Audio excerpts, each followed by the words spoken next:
Hello and welcome to another Writer's Showcase. I'm very happy to be here with my esteemed guests. Let's start off with our good friend.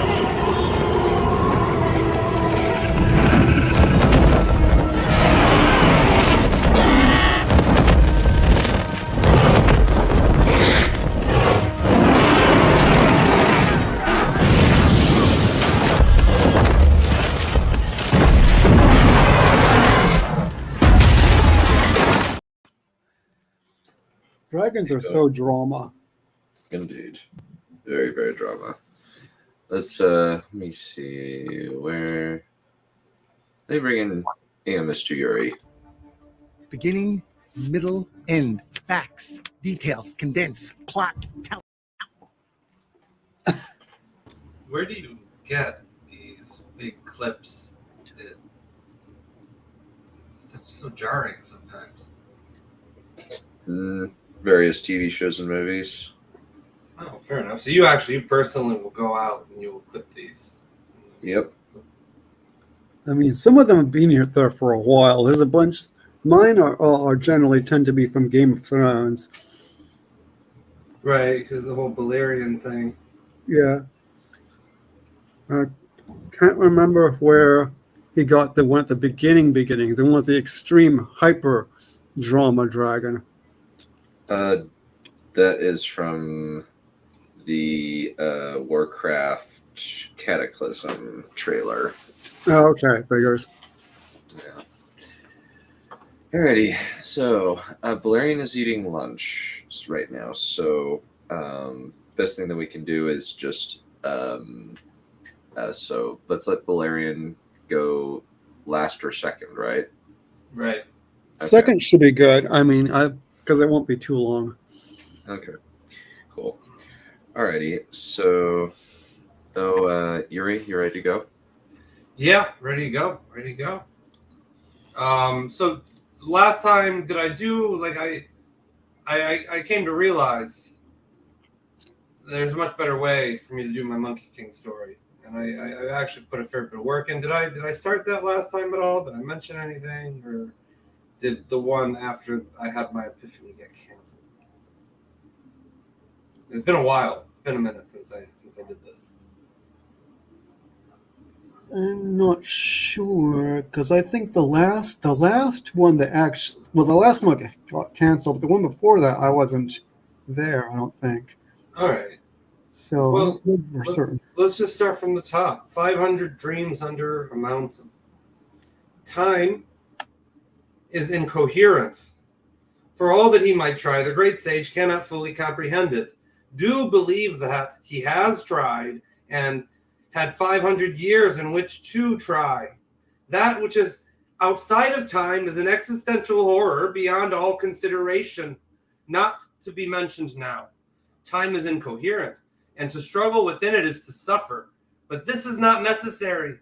The great sage has been under a mountain for years he knew not, as he did not count the days nor hours.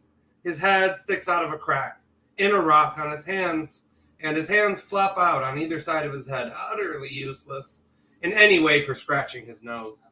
He once managed to get his fingers around a root, which could bridge that synapse between his tortuously functionless hands and the torturous dancing of Monkey's nose and the itch. He did not know how long it lasted, but that first moment of satisfaction after a handful of centuries was, he remembers now fondly, the highlight of his incarceration. No matter how he has begged, the tutelary god assigned to quench his thirst with molten copper and beat back his hunger by feeding him iron pellets, will not lower himself to scratching his nose for him. The great sage comforts himself with the knowledge that someone else scratching an itch will never be as satisfying as somehow scratching it yourself. Scratching his nose is a memory more treasured to him than the fear he imagines, having been in the eyes of the Jade Emperor, when the great sage, who had once been merely the handsome Monkey King, and before that simply the Stone Monkey, had been on the verge of dethroning him and ruling over heaven and the three worlds himself. He had thought that imagined look of fear would stay his greatest joy, but no. It was when he succeeded in scratching his nose That memory is one which satisfies and tortures him as though the two things were the same thing. The memory of how Sunukong, of all people, came to be trapped under a mountain, of all places. Heaven has insulted him, and he has beaten every fighter it has thrown at him. He is the most powerful being in the universe. Nothing could have stopped him from taking that throne. Whoever sits on the throne rules the kingdom. His lack of wisdom leads him to believe. The perspective of the time-bound is that of a tear in a thread of a sheet of cloth. The great sage has no concept of those threads crisscrossing his own. No way to comprehend the fullness that underlies the symbols, which are all that he can see. He mistakes the metaphors that his mind throws up for the reality that lies beyond them, beyond time. He has no perspective but his own, and he is a single point in a one-dimensional line. To be truly immortal, he must learn to look beyond time into reality. And to be truly aware, he must learn to see beyond himself. To be wise, he must learn to see beyond his emotions. And to be free, he must learn to see, me. Time is a surface tension on an ocean of chaos. Time is a thing that spins yin and yang together into the threads you use to weave your universe. You cannot see time. And what you see as you is just a thread. The universe begins in a messy swirl of twisting yarn that you weave into a meaningful shape. And you are in essence what I am, defining and dividing this from that and here from there and making difference between the unwanted and the wanted, the joyous and the miserable, the agony and ecstasy. That is the wheel on which these threads are spun, and you do it as a function of existing. You can do nothing else. The great sage is not from your world, but he is locked there beneath the mountain of the five elements just the same. He is from another layer of the cloth from you, so to speak. To explain in a more concrete and less precise way, is from another continent. There are 4 continents on this imaginary map for you to picture. Yours is shaped like a triangle. The center is to the south with 3 equal dimensions. There are vast oceans of nothingness separating you from the crescent-shaped eastern mass where this poor fellow, trapped under a mountain, was born. Now, under the 5 elements mountain, in your world, he lives and relives his whole life, blaming and shaming in turn each stitch that time has left in his memory. The rules are different in his home, as might be expected from its shape. The experience of being there is essentially different in just that way that a triangle differs from a crescent. In his world, a monkey can hatch from a stone egg. His eyes can flash up at heaven, bright enough that the Jade Emperor himself might take notice. Best to start from the beginning, though. Imaginary, though, a beginning might be when existence sits before you like a 12-dimensional sphere. But I tell you about this sage monkey because you have something to learn from him. It may not be apparent at first, but please believe me that just as your existence consists of the creation of patterns from the spooling chaos that time feeds you, mine consists of bringing an end to suffering, though not, I suppose, to pain. In its way, pain can cure suffering, just as prison can be liberating. The great sage equaling heaven, trapped under a mountain, all under heaven is grief. Anyway, that's that. That's the beginning. It's like I put everything into a thing, but I finished the first chapter there-ish. Okay. Very esoteric. Esoteric, I suppose that'd be the term.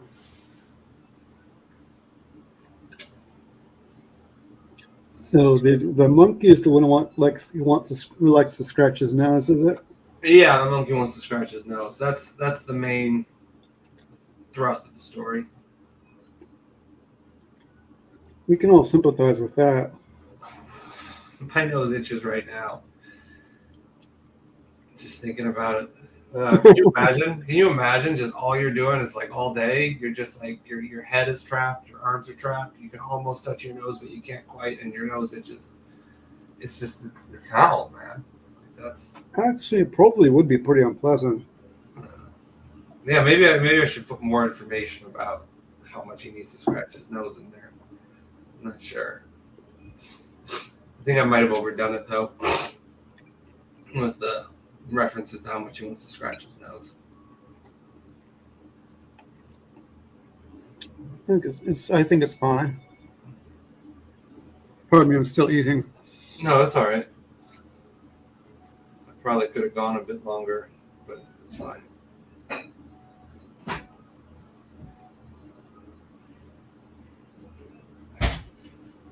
Yeah, reading through it, like what I saw was it gets very repetitive about the nose. There's kind of a lot of esoteric stuff, like unsaid, that's repetitive, and I'm not sure if I managed to ground it well enough.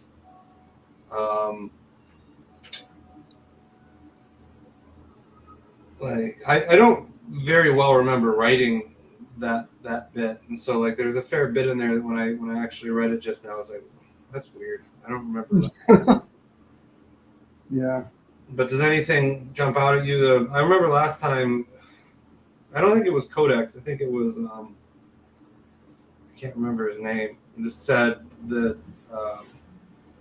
like, my reading was a major problem. Like, I was just, like, kind of slurring everything. So, I think it was better this time. I think it was fine, yeah. I didn't notice anything wrong with it. I think a big part of it is the fact that the story is kind of hard to follow, at least in some ways, where it's just it's a series of descriptions and emotional senses with very little plot, but that's totally fine. I mean, eventually it'll, like, it does have stuff actually kind of, there's scenes and stuff, but yeah. And I've been reading like the beginning of this for the past, I don't know how many months. Oh, okay, so this isn't a new start? This is a new start. No, that was from the top new, but it's like, there are variations on this. It's the same theme, it's the same characters. This one, I guess, doesn't really have the chick that was in the first rendition. It's like I took the 2015s to 2020s out in our cultural evolution, and it goes back to not having some woman shoehorned in. This trip.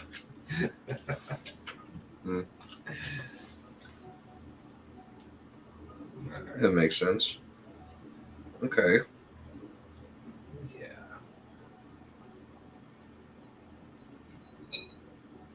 Valerian's still eating?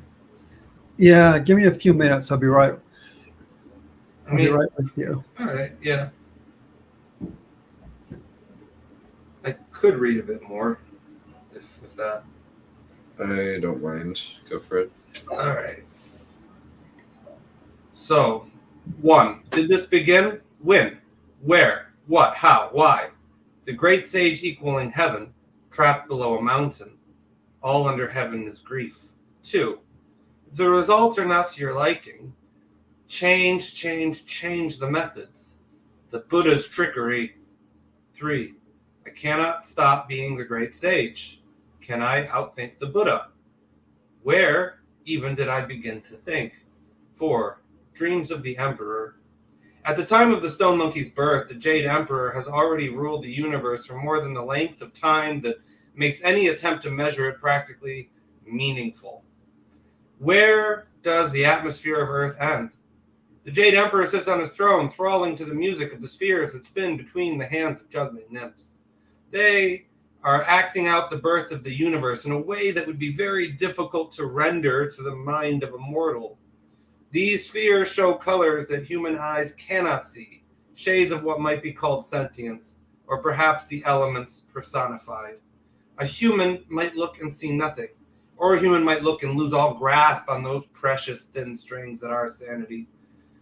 It is evening in heaven. His wrist rests on the arm of his throne. fingers holding a chalice of some precious material gifted to him by some high being or other. He does not remember, but for what it's worth, it was the Dragon King of the East Sea's sister's nephew by marriage who had gifted it in hopes of having some claim to notoriety beyond that. It had cost him dearly. This is just another evening of entertainment prepared for the Jade Emperor, Yu Huangdi, by the ranks of gods beneath him. He doesn't see them as either higher or lower, but according to the position that he holds, all must be treated according to the position that they hold. It would be quite correct to say that this bores him, but it certainly holds no pleasure for him. The most beautiful nymphs with their most beautiful spheres, and everyone in the audience has a chair assigned. Pleasure in existence is a distant memory for the Jade Emperor. It is not proper, but he brings his attention back to the chalice anyway. Some sort of sky blue jade, most rare. It is translucent like glass, even rarer. These are just thoughts like static electricity in his mind, hopping around. He feels cloudy in all of this revelry. It gets old to him. What interests him is the elixir within the chalice, said to grant however many extra years of life, as though he'd not had enough tacked on to the end of his span already. The taste is a dragon that any earthly drinker would chase in every bottle until the end of his days. But it is commonplace to Yu Huang.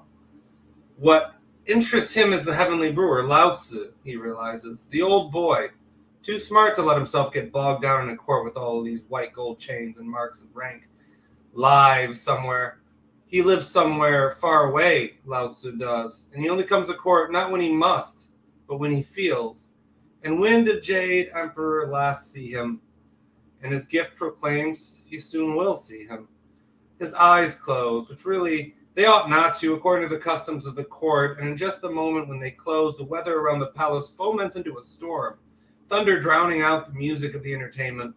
The Jade Emperor follows in his mind the green bolt of lightning, the thunder of which breaks his tedium for a moment, something which has not happened in ages. It finds its mark on a great boulder, shattering it into the shape of a little stone monkey. Monkey opens his eyes, and two laser beams shine out right back at the Emperor. Their eyes meet across the divide of space, and that inarticulate substance between space and time, best described as an ocean. He mentally commands the gods, 1,000-mile eye and wind-accompanying ear, to watch this creature. He cannot mistake that this is a birth of great significance. Blood from a stone is rare enough, but flesh? This should be interesting. The words form vaguely in his mind, and then puts himself back into his proper position. He takes no time to consider that he may have given life to this monkey. He has seen stranger births in his tenure. He had unfocused on that. He had unfocused on the procedures of his court for but a breath, but it is enough to clear his mind. He takes a sip from the goblet that Lao Tzu had sent and shows appreciation in the proper way. He has delegated the matter of the monkey, and it would be unseemly for him to give it further thought. He has, as you would say, bigger fish to fry.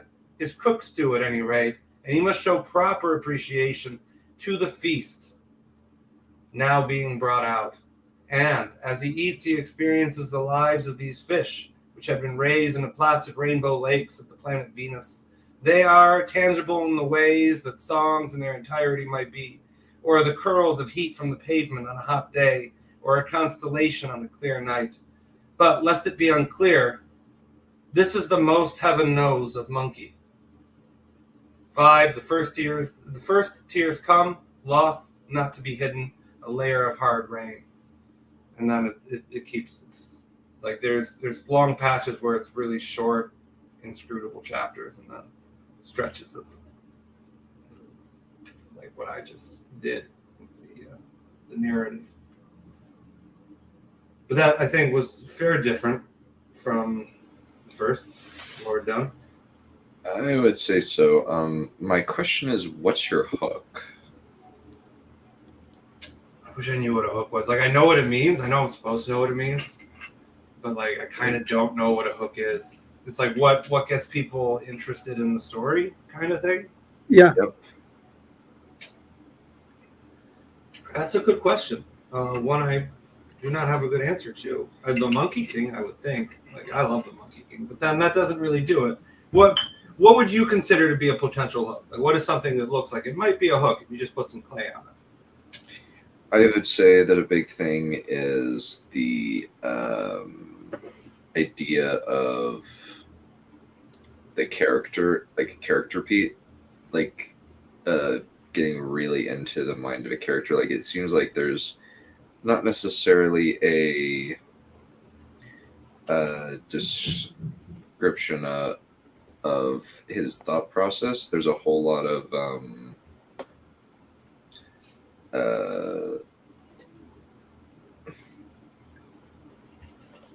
like philosophical stuff.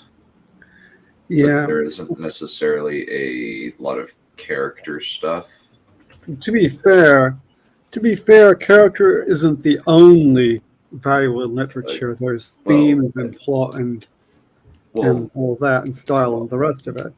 Well, So- I understand, but generally people get hooked in by a character rather than a theme. Yeah. So if I rather than focusing on Chinese esotericism, I focus in on the character of Monkey and like what set of thoughts leads him into this or that absurdity, like as well.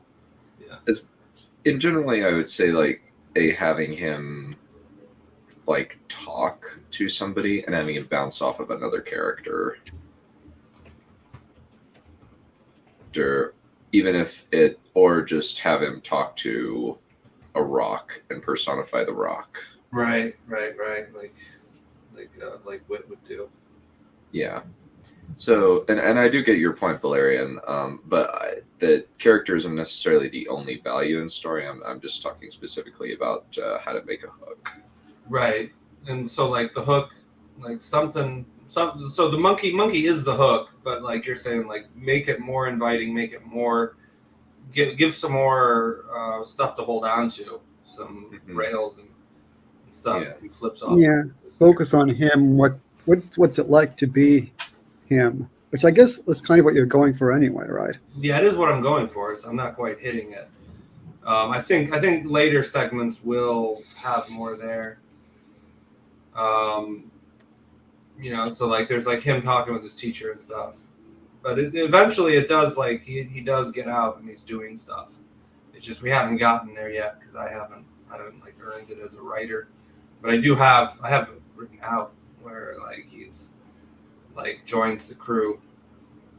But yeah, so what do you think at least of the Emperor, like kind of the introduction of the Emperor, and like how'd that slap you, that segment? I would say that he's fine. I don't know if I fully get a good sense of his character yet, though. But like the it's more like what he kind of represents is like the kingdom of heaven. Like I've never really seen like any fantasy novel or whatever like take on like the Chinese kingdom of heaven, the pantheon kind of thing. Like it's like this divorce between like the humans and then the gods and what have you. I didn't necessarily get that impression. Well, fantasy has tended to be Eurocentric. Yeah.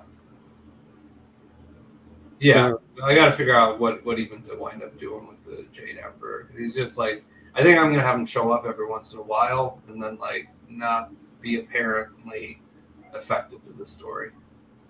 has anyone else probably no one else but me has seen the 1979 Monkeys television series From China? I think it was from Japan, actually. I haven't seen the one from Japan at all. I have seen the one from China. Yeah, this is an old one, like from 79, around 1979. It was dubbed in English somehow, and so that's what we were watching back in 1979 on BBC. Yeah, the Japanese one is. I haven't seen the Japanese one. The Chinese one is just classic. I've watched some of it. Is that more recent? No, that's from the '60s, I think. I mean, Oh, like, wow. yeah, and it's really good. Like the guy that plays Monkey is just perfect. He's pretty literally a monkey. Cool. Shoot, my dog's freaking out outside. So that's all the feedback. You get some decent feedback. Thanks, Dom. It was actually Sure. Yeah, of course. thanks for both of you guys. Don't mention it. All right, I won't then. I gotta go get my dog. I'll be back. He's freaking Okay. outside. And I'm actually ready now, but this is going to be completely different. Yay, Harry Potter parody. Yeah, let's see if I can get to my website. This is the weird postmodern teenaged version of book 5. So let's see if I can get the voice. Chapter 5. That prof gets even more a jerk, and there's this total B-blank teacher named Umbridge who gets hers, and Deradina beats Death Eaters, and obviously she's the hero. Who does Harry think he is? I mean, dude. And that's all the title.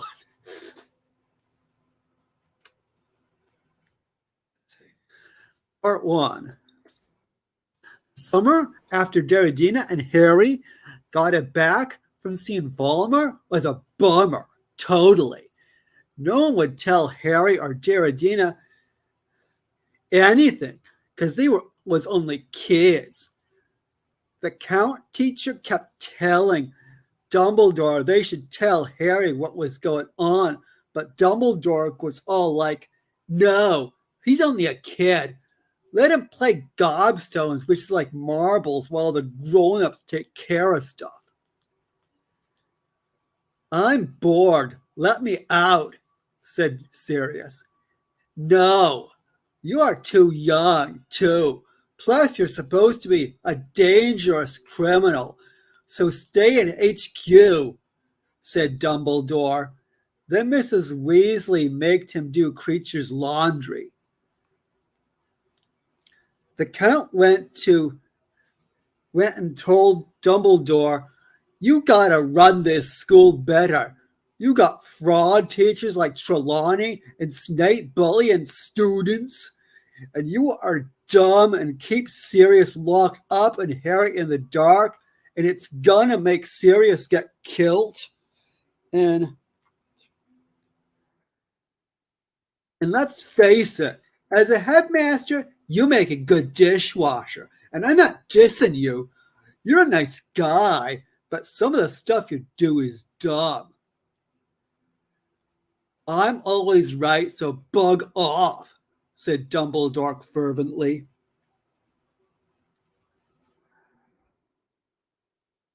It was the Count and Sirius and Harry, and Deradina was pissed off. No one will tell me anything, and I'm stuck with the dirties, and they sucks, whined Harry. Stop egoizing, Harry, said Deradina. I'm destined, not you, said Harry. No, I am, said Deradina. And you obviously don't grasp the Cur's argument that plot isn't a static structure, but an integrated process, only completed in the reader. But it's really completed in me, you know. Screw you, said Harry, and stomped off and bullied Dudley, his cousin, and they got attacked by Dementors. And Deradina saw Harry fight them off, and she helped. Half a second.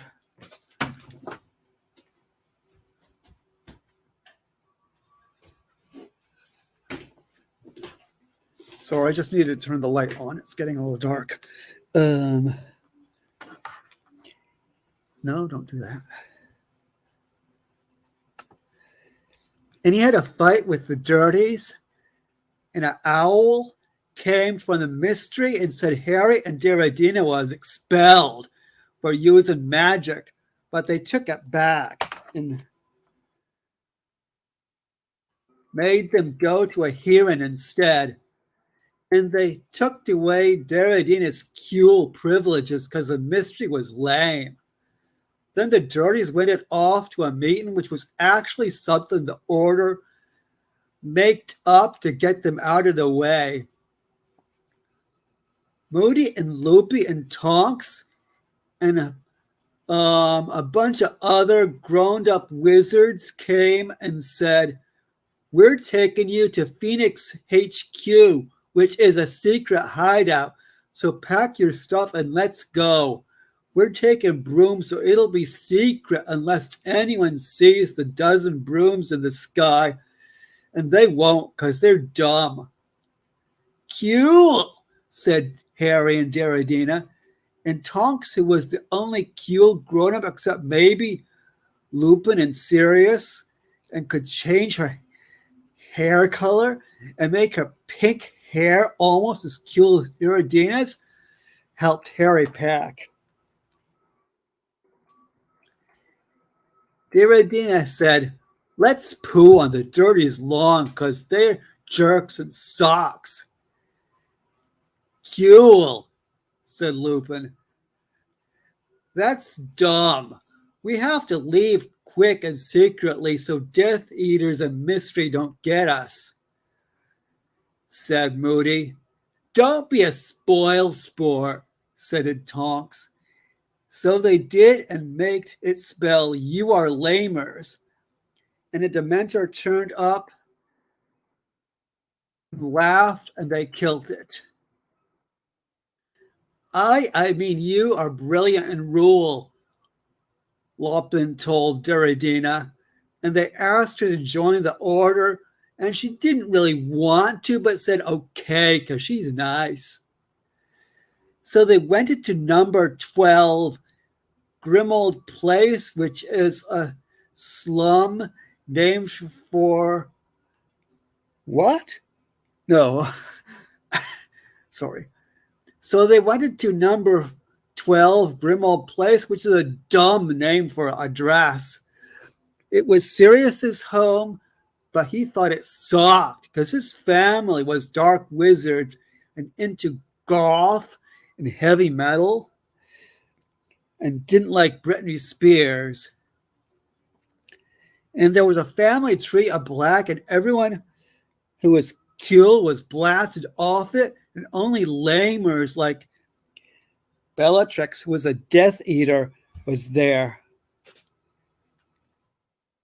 Oh, and there was a house elf named Creature, which is a totally lame name. Gee, what was Jo thinking? She should have asked me for advice, because I rule. And Harry said to Ron and Hermione, "You sucks for not telling me nothing when I'm the cool one, and you two are just my minions." And they said, "Sorry." And Derridina told Harry to get over himself already. I mean, sheesh. And Mrs. Weasley made like all the teenagers was too young to hear anything important because they're kids. She made Harry wear a pacifier. Derridina thought it was kind of sexy. And Derridina made Mrs. Weasley turn feminist.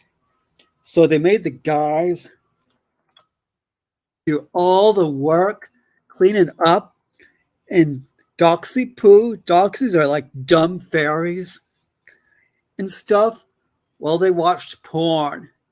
And she teaches her that grammar is an agent of patriarchy, which is why language is sexist, so it sucks. See Robinson's comment on translation from Spanish, 1997. And Harry and Derridina had their hearing for underage magic, but they got it cleared despite Fudge, the minister, trying to force people to vote the way he wanted because Dumbledore helped them. And because Derridina knowed a lots of law because it was one of her hobbies. But there was this woman who was ugly and had totally no like fashion sense. She wore pink fluffy crap, and I bet she wore diapers too. She was Fudge's henchwoman, and I bet mistress. And they did disgusting things with Fudge's bowler hat. Like, ew. That's why it was lime.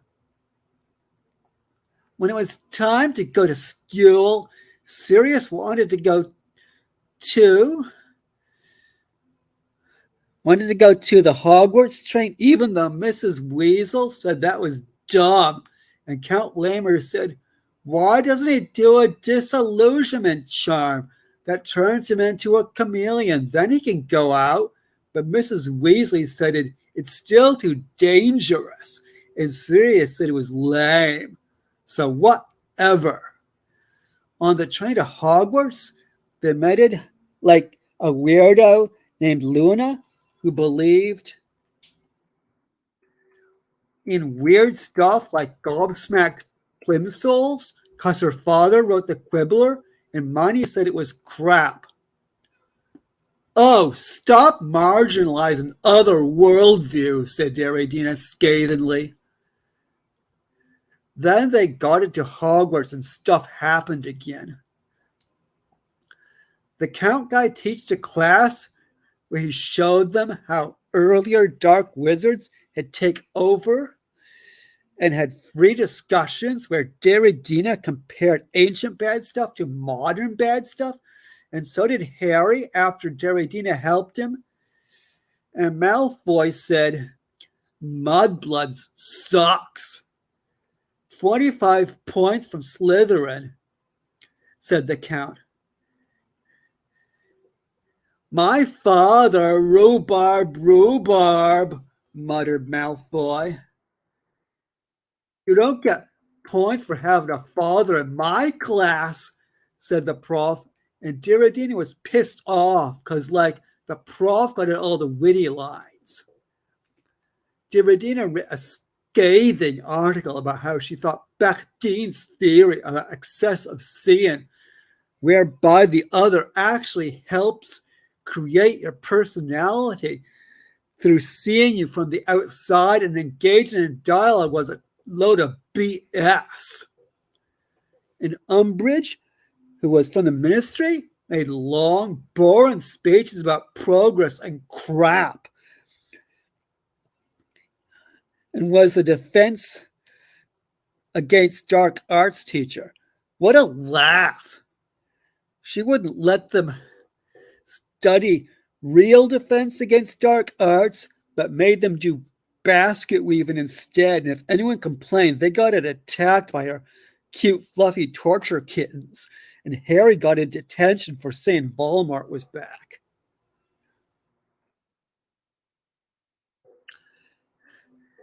Careful. I read her mind, and it told me she's going to do something nasty to you. And she's hiding something, said Darydina. I bet the new prof knows. I'll ask him, said Harry. He sucks, said Darydina as they went to Count's office.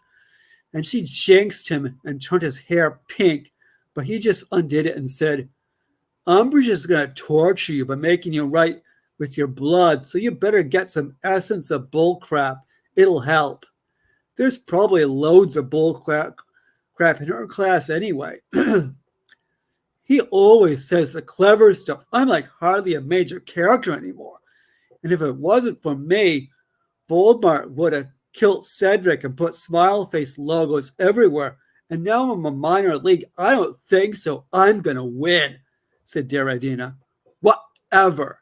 Dismissed, said the Count. Darydina seethed. Let's see. How long have I been reading?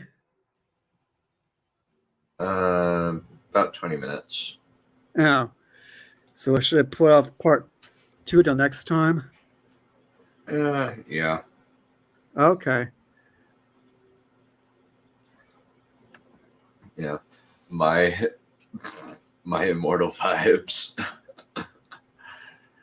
Famous bad fan fiction. Regarding Harry Potter. Oh gosh, Counts Potter. Yes. My Immortal vibes. So that's some kind of like YA-ish thing, basically. No, it's the literal Harry Potter porn fan fiction. Oh, did you say porn fan fiction? Uh-huh. No, Is then there no. another kind? I'm pretty sure it's like Robert Jordan established his legal department because of all the porn. Yeah, I guess there's some fanfic that isn't, but I don't Yeah, know. no, there's plenty that is not porn. But yeah, it does It's seem that a lot of it is bizarre teenage over fantasies a significant where amount. they make all the characters gay or something. Tons of bad sex with the Mary Sue lead character. Okay. Oh, that must be lovely. Mhm. Aren't they kind of young? I mean, I don't think I ought to be reading that though, because I mean, I don't think I ought to be reading about teenagers doing. I don't think. Now that you would see be, why My Immortal is used as kind of the bar for bad fan fiction. so I probably better not go near there. So thoughts on this bad boy. Like your voice you do is impressive and makes me wonder if I'm getting more retarded as I listen. It's impressive. Like you fall in a couple of times into just listing the events. It's like you went through the events of what was in. Is it Goblet of Fire or was it Order of the Or the Phoenix. Phoenix. Order of Phoenix?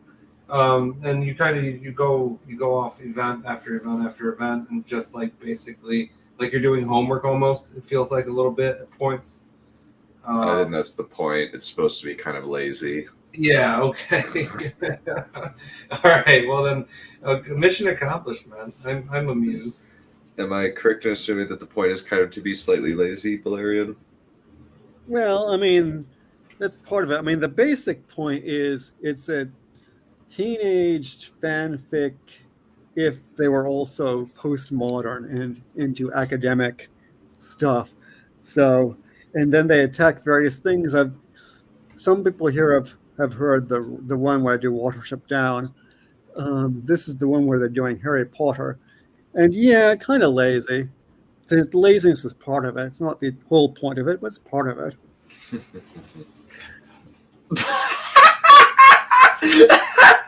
What?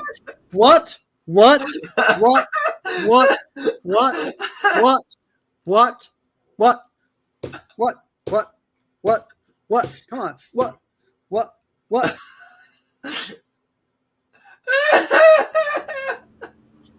No. At one point, the Mary Sue describes the sex with he put his boy's thingy in mine. No Make your own comment. conclusions. That's the source of the laughter. I take it. No comment. No comment. Indeed. Yeah, no, it sounds like excessive. It sounds like, what do you call it? Like The lowest of the low plasticized fan- British. The like- lowest of the low fan fiction. Yeah. And this is a serious. I mean, it was intended seriously. Oh, I'm going to have to link My Immortal in the Discord. Yeah, go for it. Fine. To fair count, you wrote yourself into this corner. Alrighty. Oh, that's nothing. That's nothing. You ain't seen nothing yet. Wait till we get to part 2. I must admit that I'm excited for you to see the other movies, kind of see how they compare to the books, since they're actually pretty deep. The movies are actually really decent adaptations, and I guess they're remaking them soon. Oh, are they? Because they seem so far they seem pretty solid. The films, up through film number 4. Yeah. And weirdly enough, the longest book, Order of the Phoenix, is the shortest movie in terms of runtime, which is It's interesting. kind of weird. There must be massive screaming cuts then. I imagine Yeah, I think so. I don't remember Order of the Phoenix very well as a book. I think they cut out a lot of the teenage angst BS and just covered a lot of it via montage, as well as cutting out Saint Mungo's. Yeah, I mean, I'm rereading it now. Yeah, the books actually hold up pretty well. Yeah, it's not bad. It's just that there's a little bit too much stuff in there. Really, Yeah, it's not relevant. if I lose a bet with, if I have to pin a story based on her kink, you don't scare me. Oh, we'll have to see about that. We'll see about that. Okay. We'll see about that.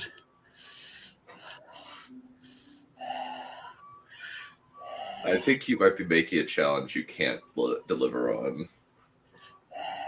Well, at least I get to have the fun making scary noises in the meantime, though. True. Alrighty. So, the second Dragonstrife, this is chapter 7. Quick summary of what has been happening. Two factions are vying for the throne, and each led by a child of the previous Dragonlord, Hera, and the main push for the rather psychopathic daughter is made by a guy named Shard, who very much is playing the long game in terms of his own bid for personal power. And the thing that he has done is basically offer himself and his fiancée, well, his fiancée offered a sexual favor, so to speak, in exchange for this other lady's vote. And he's extremely uncomfortable with it, but he's willing to go along with it. And meanwhile, the son of the Dragonlord, Prince Bale, is very unsure about what he should do. He doesn't want war, and he's a little bit scared of what's going to happen to his family, whatever the outcome. So, Chapter 7, A Plaything. Bale sat on a large rock high on the cliffs surrounding Minandrakar, Melees flying around near him, searching for food. Chewing his lips, he looked down at Judgment, the enormous pale swords shimmering in the moonlight.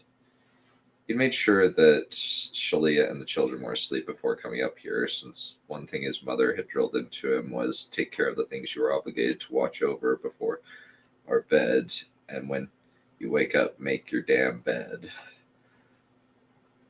Casually, he took a grip on the long hilt and spun the blade hilt rotating against his palm over and over again. It never failed to amaze him how light it was. What's the best thing to do? Watch the light reflect off the sword onto the ground, trying to keep the reflected light on a single interesting rock while he contemplated the situation. Megara's huge sword seemed like should be too large to be wielded except by a giant. It was astonishing how easily he handled the 5-foot-long greatsword. I've never felt I was worthy of such a blade as you.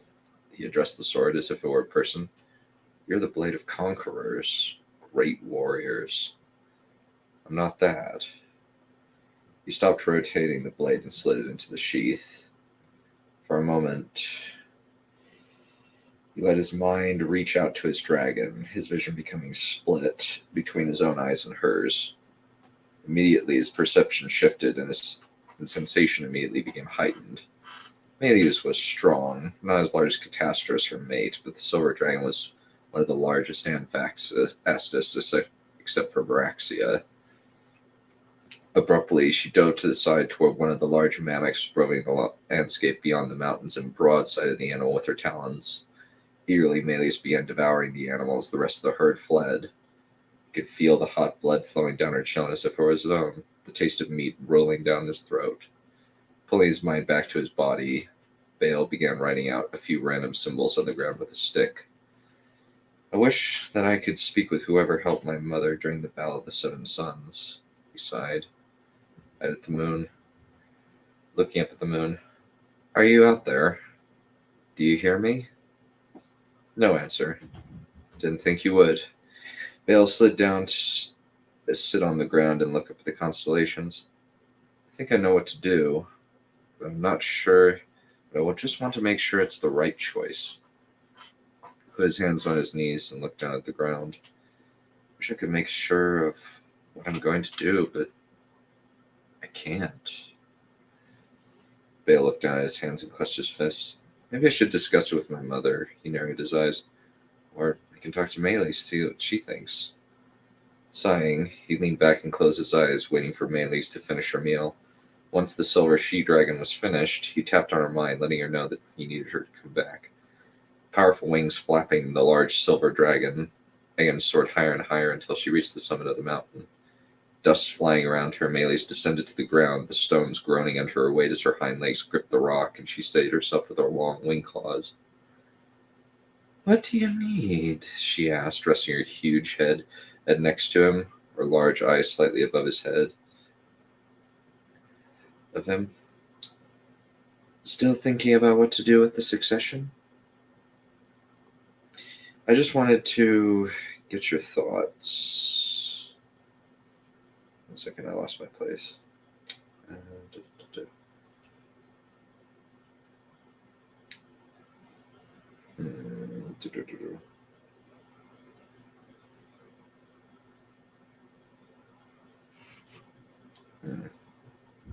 Sorry. Since you're probably the oldest, most experienced creature I know. Bale reached up and scratched her behind her huge jaw. Melee's purred and started swishing her little tree trunk of a tail as he made her way down to that spot under her and that all dragons liked.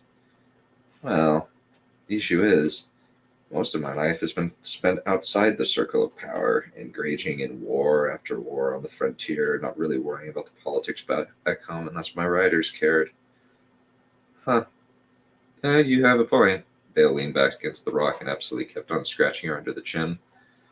I just don't fully know what to do. We can't really know until that moment, can we? Melee nuzzled him gently. I get the feeling that Meraxia will go to Chimera. Her eyes narrowed until her lips peeled back from her long fangs. Vagar might be dead, but one day I will take my revenge on Meraxia for killing my mother. I'm not going to fight my sister, Bale insisted, placing his hand on her jaw. You might not have a chance to say no. Melee slashed her tail and raised her head. Once she has the throne and the last child of Echidna as her dragon, you may have to fight in order to defend your children. That thought had occurred to him, but he'd been loath to actually consider it seriously. Melee's had been in his head enough to realize that. Now she was forcing him to consider it, a feeling of dread began creeping over inside him. Another war? He asked. I don't know. Melee started scoring the rocks with her claws, the huge talons raking deep cuts in the ground. It could be a single battle, but with all the dragons on either side, whatever ground is chosen for the battle will be devastated. A sudden thought occurred to Bale. Maybe we could get something out of pulling out of the race. He stood up and climbed up onto her back. Growling, Melee spread her enormous wings and took off, soaring toward the castle. Shard glanced up at Melee's flying over the city, moonlight trailing through her silvery wings. I wonder if Bale was out for a nighttime flight, he thought as he turned his attention away from the dragon. He'd carefully chosen his disguise, not too ratty, but not terribly fine either, though it would not be his only or even his first disguise of the night. He'd done what he could to disguise his face by various means, until finally he'd arrived at the inn that had been decided upon. Sliding through the alleyways, Shard kept his eyes out for anybody moving through the door in the back. Irene and Natriana would be in there already, likely in the guise of patrons in their own room. cloak pulled back to reveal his dirty and falsely scarred face so as not to draw undue attention to himself, Shard limped into the common room and nodded to the innkeeper. The innkeeper, a older, thin woman with graying brown hair and on an angular face, Ace walked up to him with a smile. "Good evening, traveler," she greeted him warmly. "I'm pleased that you have chosen my establishment. What services do you desire?" Instead of answering with words, Shard revealed a small medallion with a wolf and stallion emblazoned in the center before placing it in his pocket. Her smile widened and she brought even lower than before. "Welcome, my lord," he quickly lowered her voice. "Any of our benefactor's agents are welcome here free of charge. The ones you're meant to eat with are in the room upstairs." Calmly, he nodded to her, passed her a couple coins, which she pocketed without protest, and started walking up the stairs up to the top floor.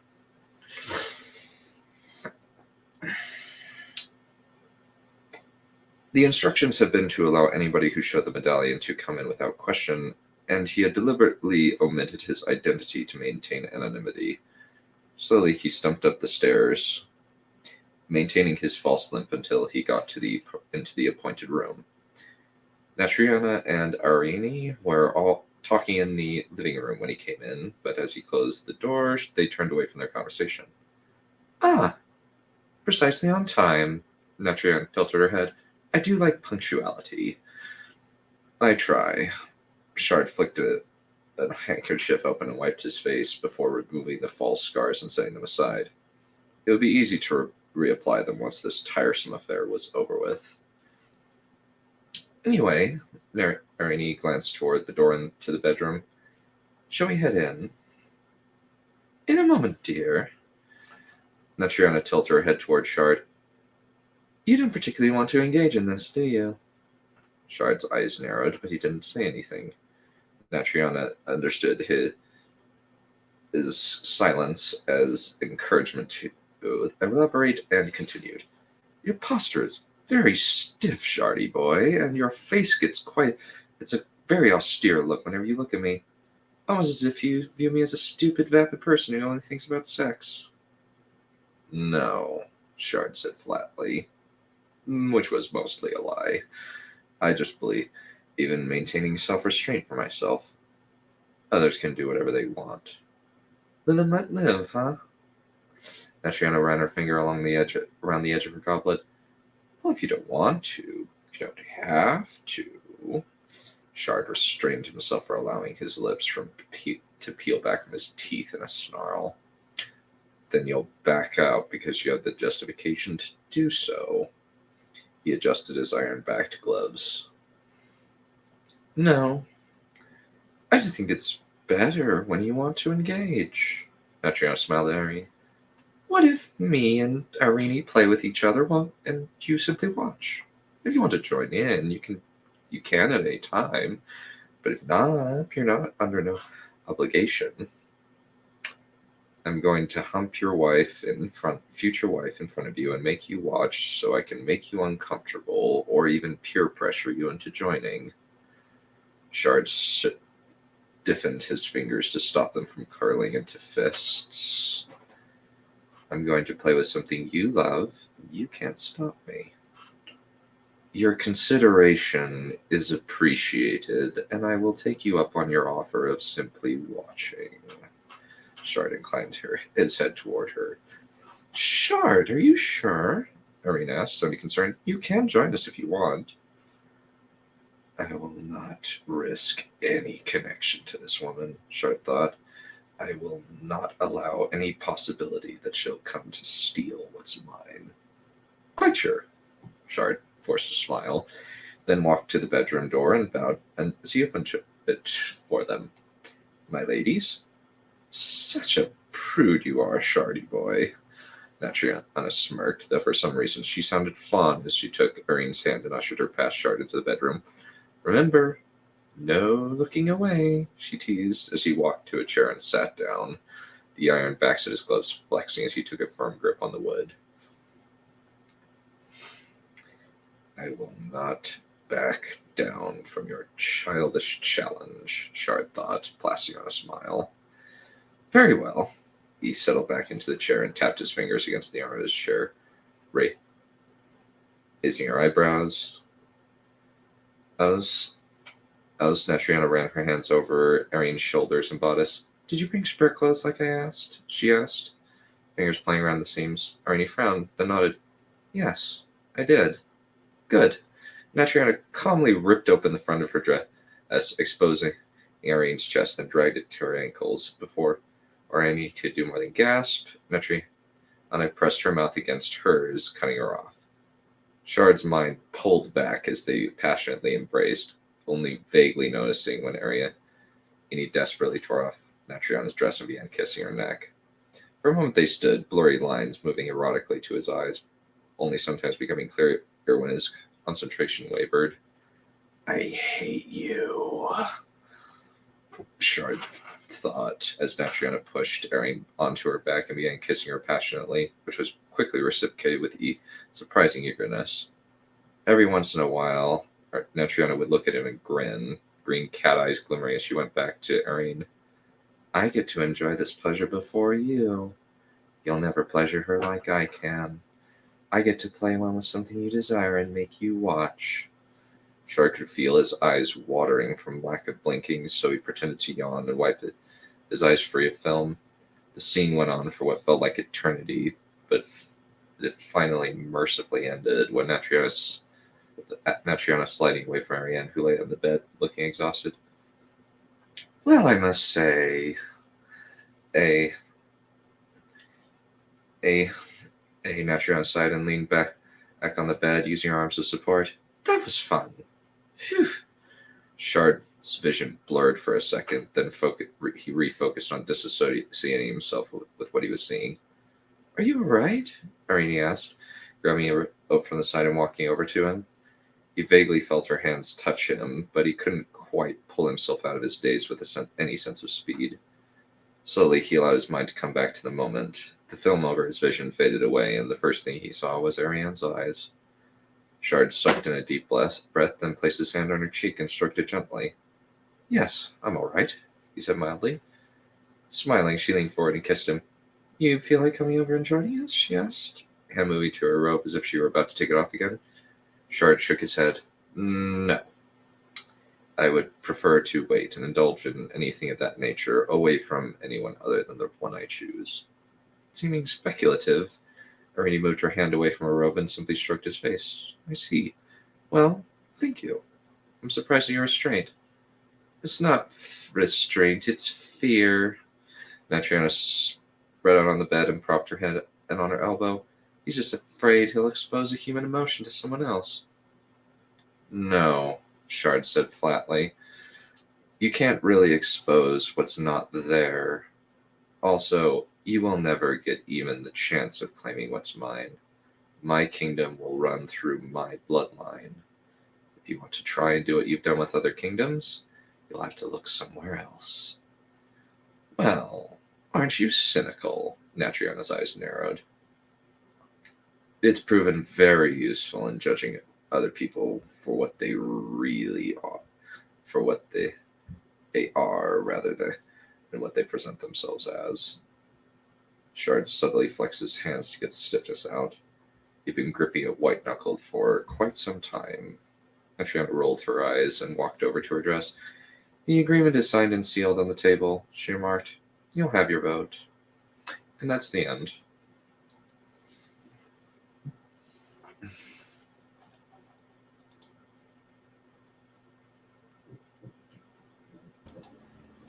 It's interesting. There's a characteristic to the way that they talk.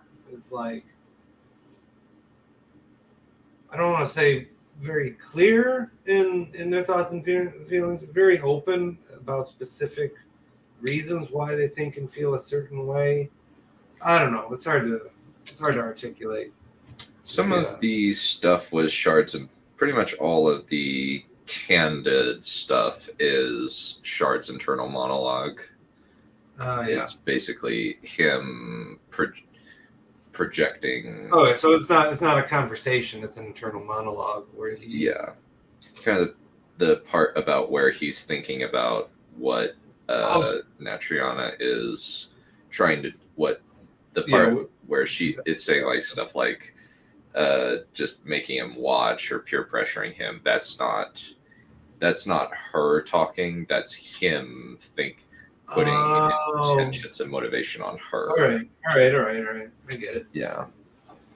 She may or may not think that way, but he believes that she thinks that way because he's incredibly cynical and hates people. It's other people. All right. So,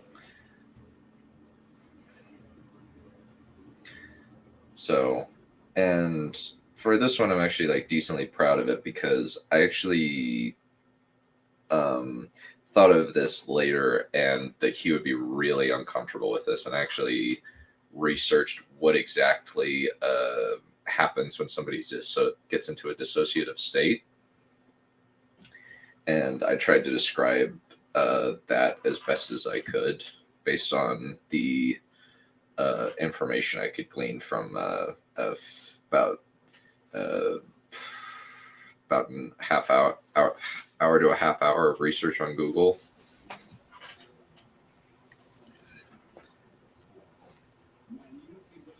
I find dragon politics a turn on. Oh, just wait. There'll be even more our dragon politics later. Oh, wow. Will it be as steamy? Doubtful. Bother. Yeah, so basically there are two bits. There's the Bale bit and then there's the Shard bit. Mm-hmm.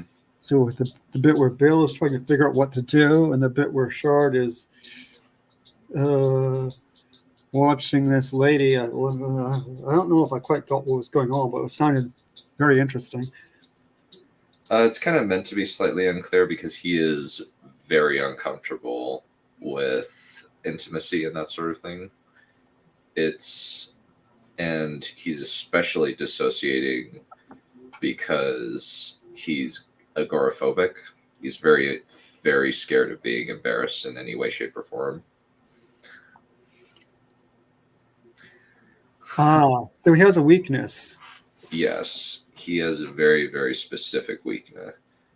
Or at least he's got mostly it's one weakness is that he doesn't have a dragon, and therefore he is not as doesn't have physical might like a lot of the other people in the kingdom.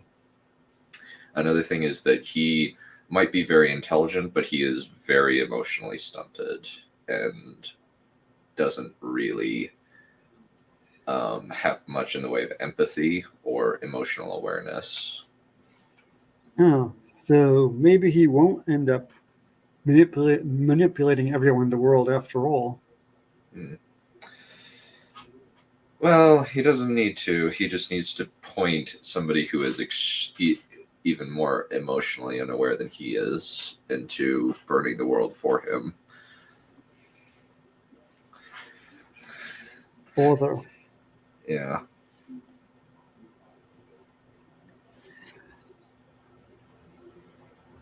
Let's see what's happening with the comments.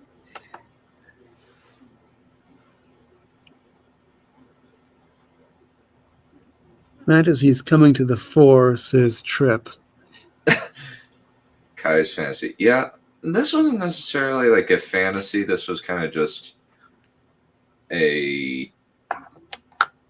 this was more kind of a chance for me to explore Shard's one specific weakness that Shard has. He to kind of humanize him in a way where he doesn't feel very much in the way of emotions. Less so even than I do. And he doesn't fully understand. At least he's very, very scared of being embarrassed or being made uncomfortable, and the dissociation that happens in this chapter, I tried to make it as realistic as possible. He's a little less smug now. Mm-hmm. Yeah, he's very bitter. He's very bitter, and this particular event is going to very much trouble him and embitter him over the next few years. Hmm.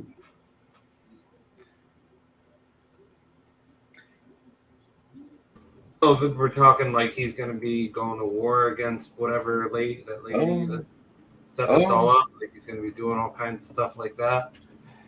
War? No, he doesn't need to go to war with anybody. He actually believes the war is a very dumb idea. Yeah, he has other means of getting. He has other plans for how to get rid of his adversaries. Future life. Mostly in terms of the fact that he has the ear of who he believes is going to be the next Dragonlord, and he knows precisely how paranoid and psychopathic she is. All right. It's kind of a way of having having somebody else do his dirty work for him and getting away with it scot-free with nobody thinking that he's the bad guy. And Yeah, then I saw coming through. I saw that coming through. Go ahead, Larry. And then the Empire falls apart because all these people are stabbing each other in the back. A little bit, yeah. Good. Well, at the very least, go through a fairly chaotic time before the true king comes back. The true king. Or at least when a good ruler comes back and sets things right. All right. Guys, I got to get going. So, doing this. Thanks for running this down. Valerian, good to see you as always. Take care. Alrighty. We'll see you guys later. We'll see you on the next one. I think that the next one's going to be probably a Harry Potter stream on Wednesday, since we're watching Harry Potter 5 on Wednesday, so that way we can do fun stuff on Thursday in terms of streams. But either way, we will call it good for today. Thank you all for coming. Adios. Enough. Kill me. Just end it. No.